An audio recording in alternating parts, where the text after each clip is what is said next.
शेंदुर्णीत भीषण अपघात, स्पीड ब्रेकरची जोरदार मागणी। शेंदुर्णी नगर पंचायत हद्दीतील निरामय हॉस्पिटल ते मार्केट कमिटी पुढे नाका, सरस्वती विद्या मंदिर ते सरकारी दवाखाना या मुख्य मार्गावर तात्काळ स्पीड ब्रेकर बसवण्याची मागणी पुन्हा एकदा जोर धरत आहे। वाढत्या वाहना वेगामुळे या रस्त्यावर अपघातांची मालिका सुरू असल्याचं नागरिकांचं म्हणणं आहे। या मार्गावर शंकर पवार व अमोल बारी यांची दुचाकी समोरासमोर जोरदार टक्कर झाली। अपघातात दोघेही गंभीर जखमी झाले।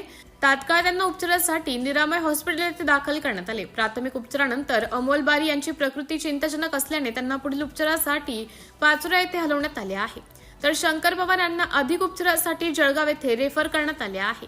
हा मार्ग बाजारपेठ, शाळा आणि सरकारी दवाखान्यांकडे जाणारा अत्यंत वर्दळीचा असून विद्यार्थ्यांसह नागरिकांची मोठी ये-जा असते।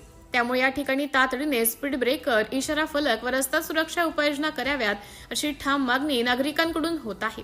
अपघाताच्या पार्श्वभूमीवर प्रशासनाने त्वरित दखल घेऊन आवश्यक ती कार्यवाही करावी, अन्यथा नागरिक आंदोलनाचा मार्ग अवलंबतील असा इशाराही देण्यात आला आहे।